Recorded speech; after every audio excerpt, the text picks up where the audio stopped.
أعوذ بالله من الشيطان الرجيم بسم الله الرحمن الرحيم وإذ قال ربك للملائكة إني جاعل في الأرض خليفة قالوا أتجعل فيها من يفسد فيها ويسفك الدماء ونحن نسبح بحمدك ونقدس لك قال إني أعلم ما لا تعلمون۔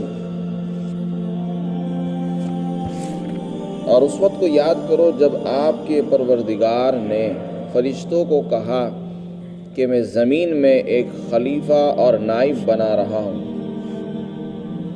انہوں نے کہا اے پروردگار، کیا آپ زمین میں اس کو خلیفہ بنا رہے ہیں جو زمین میں فساد مچائے اور خون ریزی کرے، خون بہائے گا؟ حالانکہ ہم تو آپ کی حمد بھی بیان کرتے ہیں، آپ کی تسبیح کرتے ہیں اور آپ کی پاکی بیان کرتے ہیں۔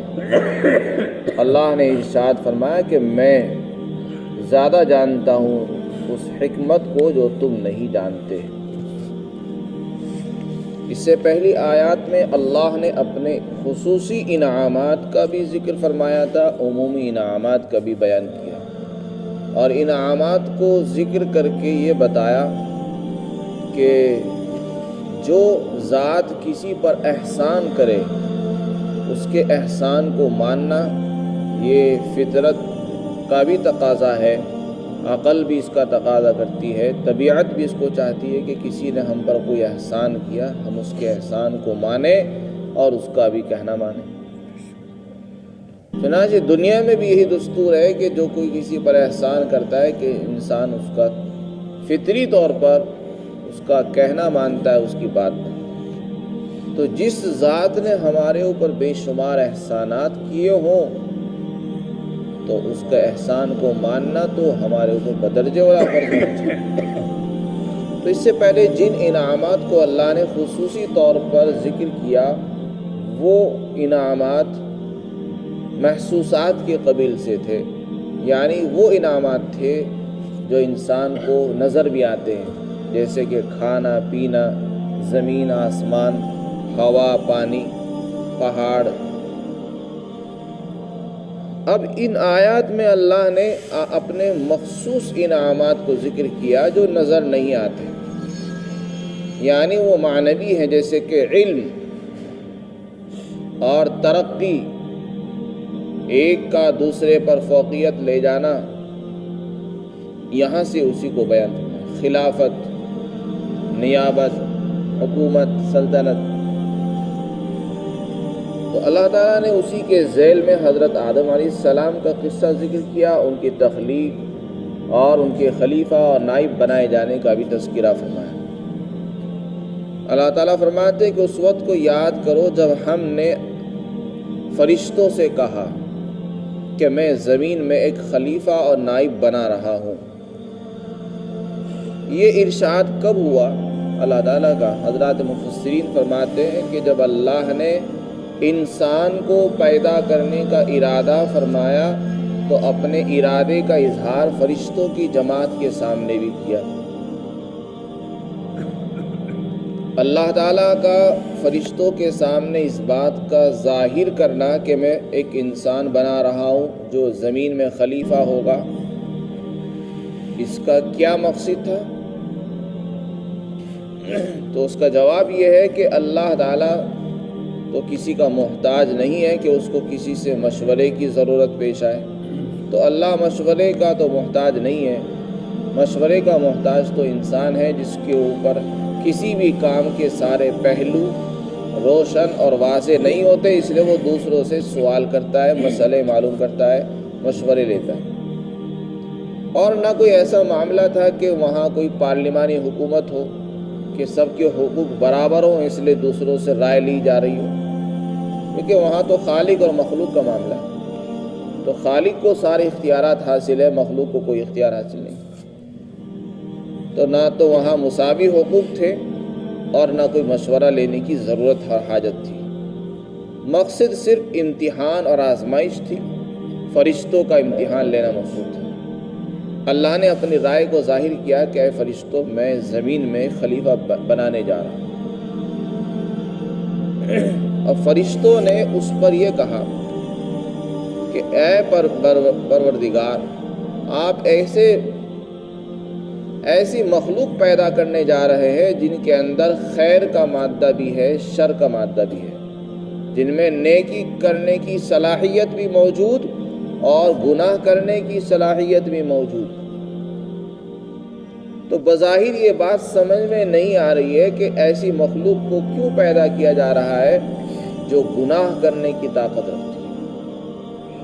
تو انہوں نے اپنی کمزوری کا اظہار کیا اور اس حکمت کے نامعلوم ہونے کا بھی اظہار کیا کہ ہماری سمجھ میں نہیں آیا کہ ایسی مخلوق کو پیدا کرنے کی آخر ضرورت کیا پیش آئی جو گناہ کر رہی ہو، جس میں آپ نے گناہ کرنے کا مادہ رکھا ہے، مثلا کسی کا خون بہانا، قتل کرنا، چوری کرنا، زنا کرنا وغیرہ وغیرہ۔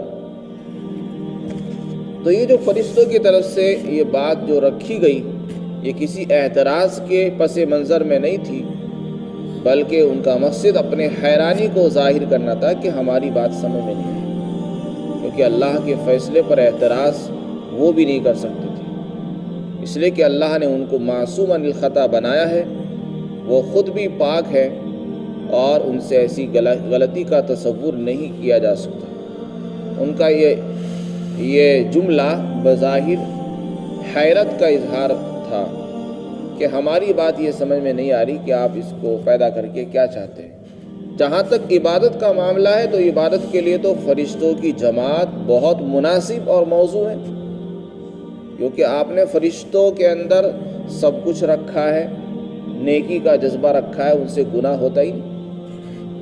اور اگر حکومت کی بات آئے گی تو حکومت وہ انسانوں سے بہتر چلا سکتے ہیں، نیکی کر سکتے ہیں اور گناہ نہیں کرتے۔ حکومت بھی بہت اچھے انداز سے وہ سنبھال سکتے ہیں، انتظام بھی سنبھالیں گے، خلافت بھی چلائیں گے، گناہ نہیں کر سکتے۔ آپ کی پاکی بھی بیان کرتے رہتے ہیں، آپ کی تسبیح بیان کرتے ہیں، حمد و ثنا بیان کرتے ہیں۔ تو اللہ تعالیٰ نے ان کی بات کو سنا اور ان کے بات کا ایک تو جواب حاکمانہ دیا اور ایک حکیمانہ جواب دیا۔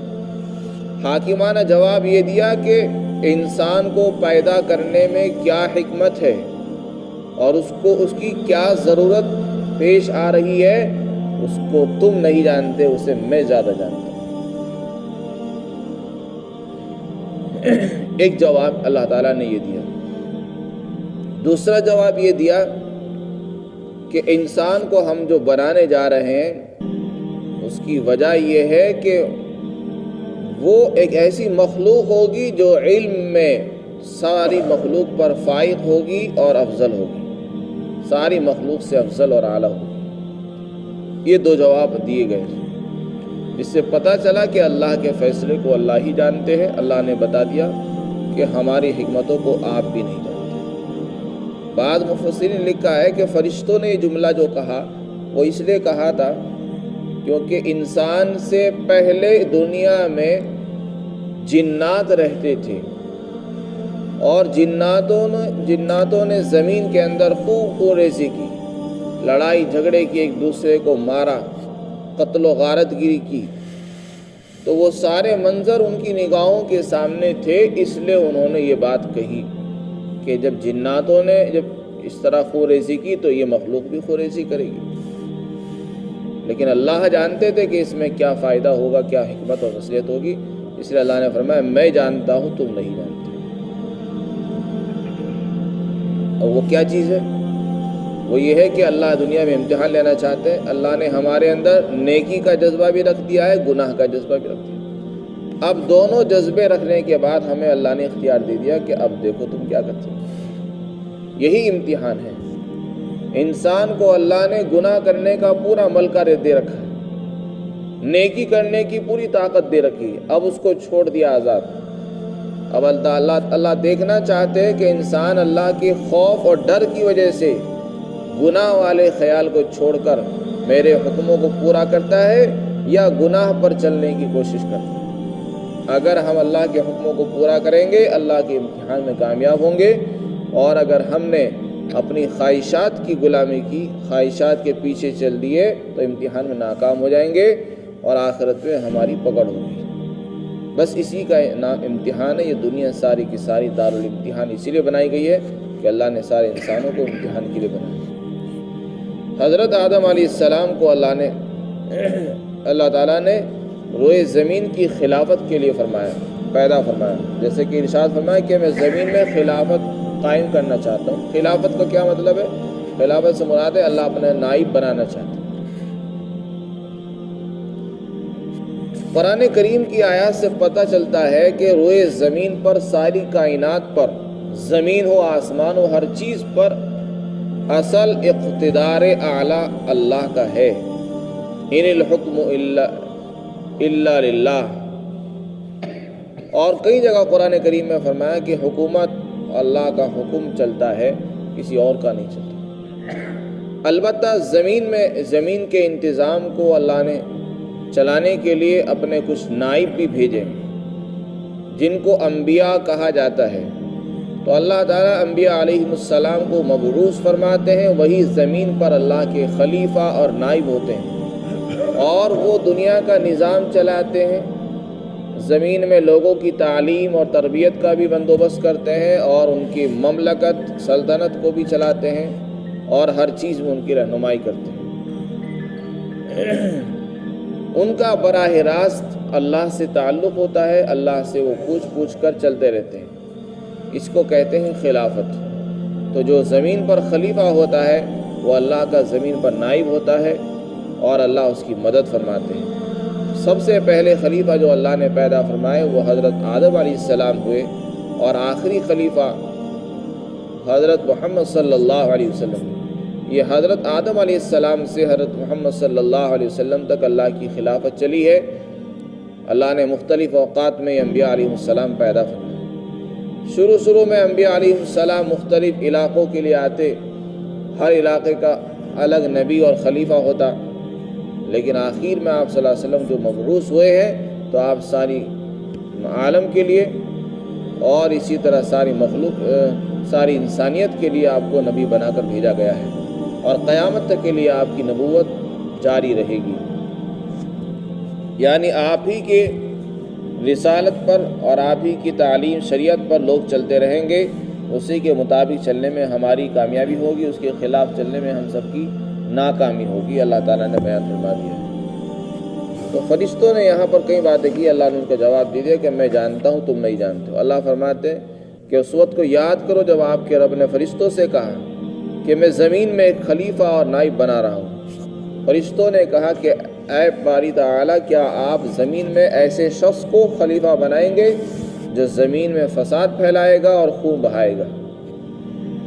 ظاہر ہے ان کا یہ خدشہ بالکل درست تھا، کیونکہ انسان کے اندر اللہ نے یہ جذبہ رکھا ہے، لیکن اس کا یہ مطلب نہیں کہ ہم اس کو پیدا نہ کریں، اس لیے کہ جب تک یہ جذبہ نہ ہو تو امتحان نہیں ہو سکتا۔ امتحان تو اسی وقت ہو سکتا ہے جبکہ دونوں صلاحیتیں انسان میں ہوں۔ اب مثلا فرشتے ہیں، فرشتوں کے اندر گناہ کرنے کی صلاحیت ہی نہیں، وہ چاہ کر بھی گناہ نہیں کر سکتے، تو پھر ان کا امتحان کیسے؟ امتحان تو اس کا ہے جس کو دونوں کام کرنے کی صلاحیت ہوتی ہے، گناہ بھی کر سکتا ہو، نیکی بھی کر سکتا ہو۔ یہ کمال صرف اللہ نے انسان کو دیا ہے، امتحان بھی اسی کا ہے۔ امتحان جنات اور انسان دونوں کا ہے، اور اسی کو اللہ تعالیٰ جزا اور سزا دیتے ہیں۔ اس لیے جو امتحان میں کامیاب ہو جائے گا وہ انشاءاللہ جنت میں پہنچے گا، اور جو امتحان میں ناکام ہوں گے وہ ہمیشہ کے لیے دوزخ میں رہیں گے۔